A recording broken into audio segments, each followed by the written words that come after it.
நேர்கள் அனைவருக்கும் எதிர்நீச்சல் சீரியலின் சுவாரஸ்யமான கதைப்பகுதி. கேள்வி கேட்ட கதிர் பதிலடி கொடுத்த ஈஸ்வரி. இன்றைய எதிர்நீச்சல் சீரியல் எபிசோட். தமிழ் சின்னத்திரையில் சன் டிவியில் ஒளிபரப்பாகி வரும் பிரபலமான சீரியல் எதிர்நீச்சல். அப்பத்தாவை குணசேகரன் தன்னுடைய கட்டுப்பாட்டுக்குள் வைத்திருக்கும் நிலையில் இந்த சீரியலில் இன்றைய எபிசோடில் நடக்கப் போவது என்ன என்பது குறித்த பிரேமோ வீடியோ வெளியாகி உள்ளது.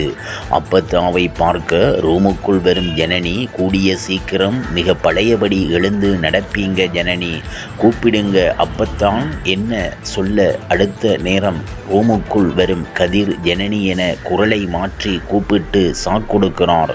பிறகு அப்பத்தாவை யார் வேணாலும், ஆனா இந்த வீட்டுக்கு இவர் யாரா என கதிர் கேள்வி எழுப்ப பொங்கியது ஈஸ்வரி. என்னோட தங்கச்சி, அவ இந்த வீட்டில்தான் இருப்பா என பதிலடி கொடுக்கிறார்.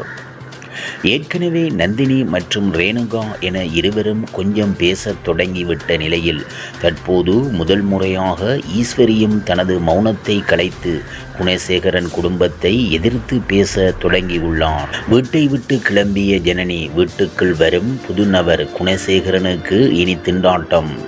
சன் டிவியில் ஒளிபரப்பாகி வரும் எதிர்நீச்சல் சீரியலில் ஜனனி வீட்டை விட்டு வெளியே சென்று விட்டார். தீபாவளி சீர் செய்வதற்காக வந்த ஜனனியின் குடும்பத்தினருக்கு பெரிய அதிர்ச்சிதான் கிடைத்திருக்கிறது. ஜனனியை காணாமல் அனைவரும் தேடிக்கொண்டிருக்கும் போது வீட்டுக்குள்ளே வரும் நபரால் பரபரப்பு ஏற்பட்டிருக்கிறது.